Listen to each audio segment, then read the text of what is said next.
Hello, so today's the day I'm going to officially start setting up my raised beds, filling them with soil, doing all that kind of stuff, so let's do it.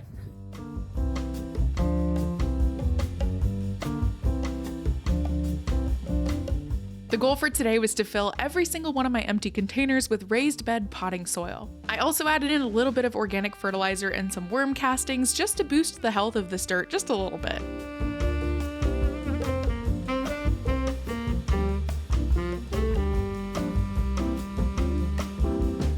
While I was working on filling each container, Ryan carried for me every single giant bag of soil all the way from the ground floor to this rooftop, which was definitely not an easy task. These bags were huge and they were super heavy. And I'm using all that soil to fill up the raised beds that my dad so kindly built for me, and the pots and half barrels that I got secondhand from my friend Leah. I am so thankful to the wonderful people in my life who helped me make these gardening dreams possible.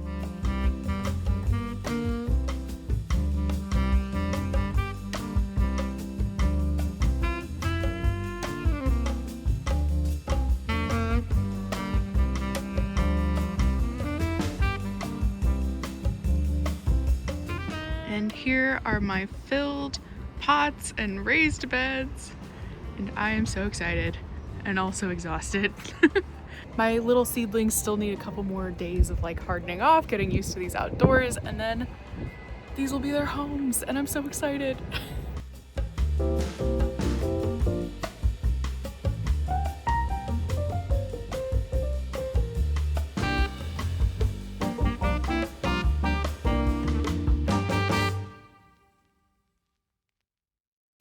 Hello, today is an adventure day. I'm currently in the parking lot of Urban Society, and I'm actually enrolled in a class that's all about buttonholes and learning how to sew and apply buttons, which is something that I have no clue how to do, and it's something that has intimidated me for literally forever. So when I saw this class offering, I hopped on it immediately. So yeah, let's go learn all about buttons.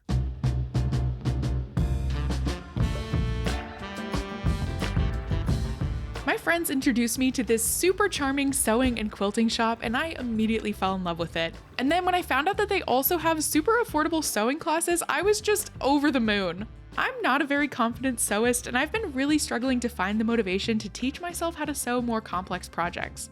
I don't really know why. I'm usually really excited to teach myself new things, but there's just something about sewing where I just experience this massive mental block. I just find this process really overwhelming and intimidating, and after years of trying, I've just come to realize that the only way I'm really gonna make this work is if I have in-person instruction. So yeah, finding this spot felt like literally finding buried treasure, and I'm definitely gonna be back for more sewing adventures in the future.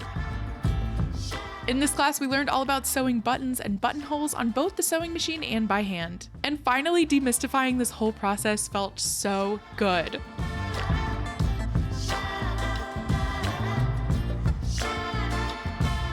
Okay, I just finished my button class. I actually feel so much better about the idea of making buttons and buttonholes, so mission accomplished there.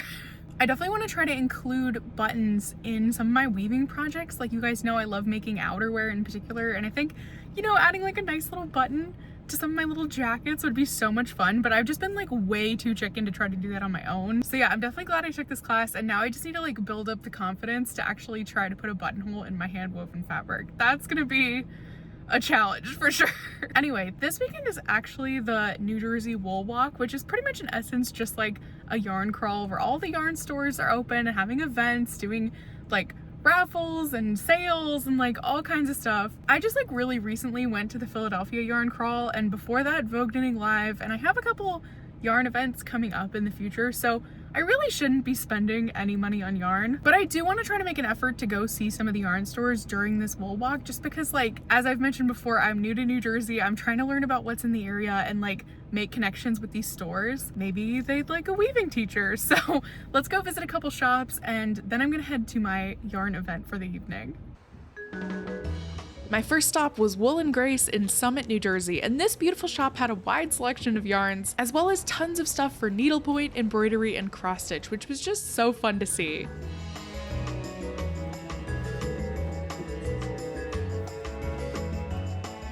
And I know I said I wasn't gonna buy anything, but this little novelty Tweety yarn caught my eye, and I just couldn't resist.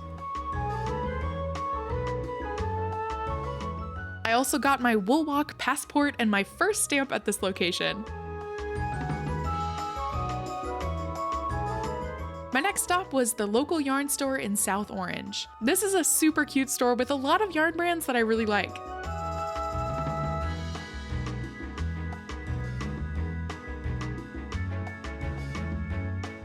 And they had these glitter yarns, which of course totally caught my eye. I mean, how could they not? I just love glitter. My third stop was Beyond Yarn in Union, which if you saw last week's vlog, this is the yarn store where I taught my first weaving class. And I just genuinely adore this store and all the wonderful friends I've made here.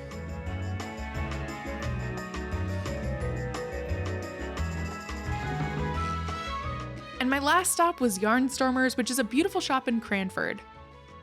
I love this store in particular because it's always so thoughtfully decorated. The owner makes these absolutely amazing art pieces completely out of yarn, and they are just stunning. It's just such a fun shop.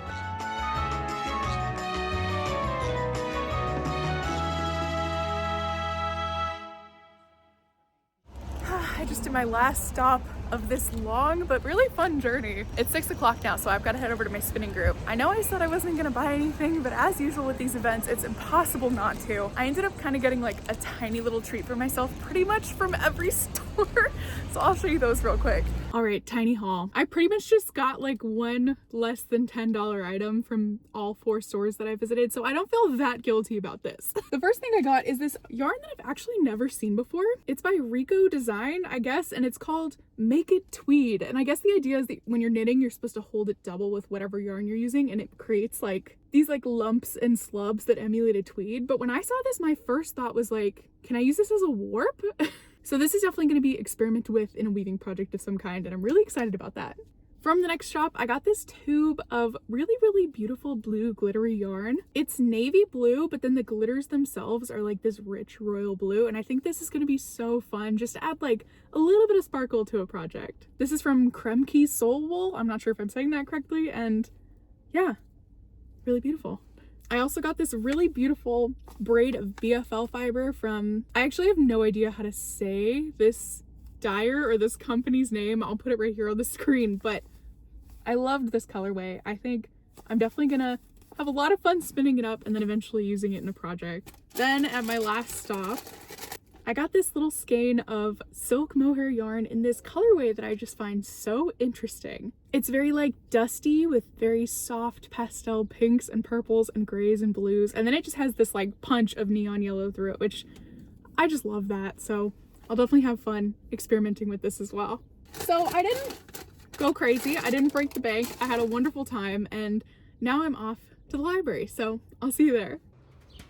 I feel like I've taken you with me to the Kenilworth Library in basically all of my recent vlogs, and that's just because I've been hanging out here a lot, because this group is just such a joy.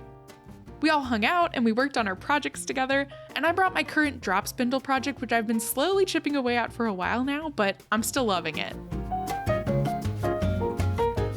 Then we were surprised by our library program taking place upstairs, where kids had the chance to meet some baby pigs. And they let our Yarny group come to say hello too, which was just so wonderful.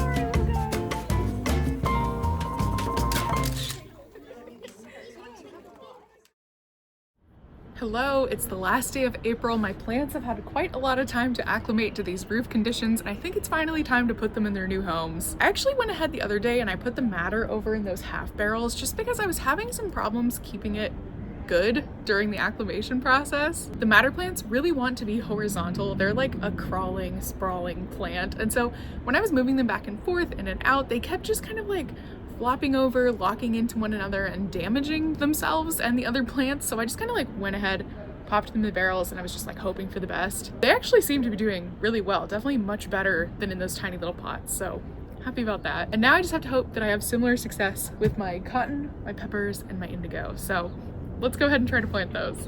So this raised bed is going to be dedicated to my cotton plants, and as you can see, I have 6 plants that have made it to this adult stage and that haven't been given away. Based on the research I've done, it seems like I can comfortably fit 4 plants kind of like staggered in this space. So I'm gonna pick the 4 healthiest, strongest, best looking ones and then give them a home here.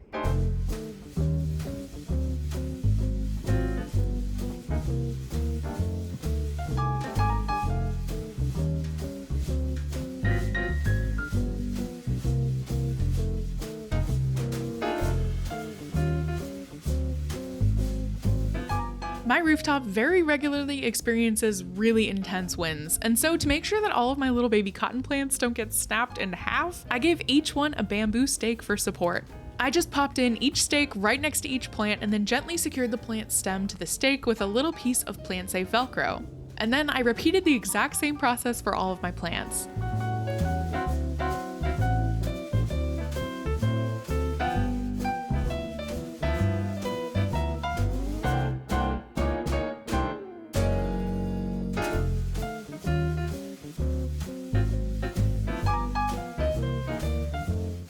I know that these tiny little plants look so silly right now with these huge stakes next to them, but hopefully they'll grow into them a bit more with time.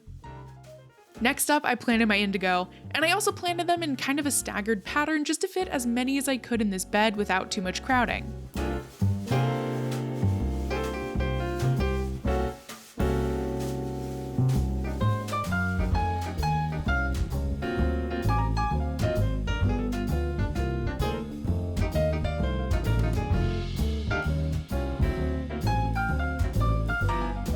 And then I planted all of my little purple jalapeno plants. I had 3 pots for them and I put 1 little plant in each pot.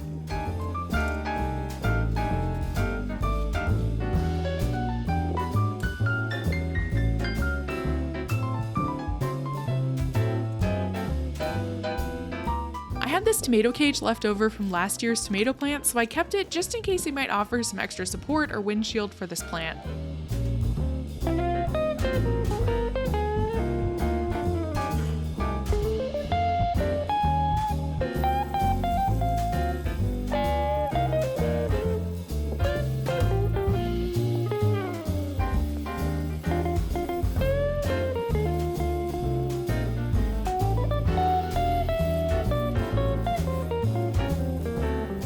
And here's how my rooftop garden looked after all the plants were in their new homes. This season is the first time in my life that I've ever had the space to grow plants, and having the chance to experience starting these plants from seed, tending to them every single day, and then watching them grow up until this point has truly felt like magic. I'm so excited to keep taking care of them and to keep watching them grow, and then hopefully I'll get some really exciting harvests from them at the end of the season.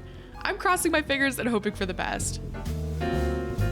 Anyway, that just about wraps up things for this week's video. Thank you so much for joining me for these adventures. If you enjoyed this video and you want to see some more of what I'm up to, definitely hit that subscribe button, and hopefully I'll see you in my next video.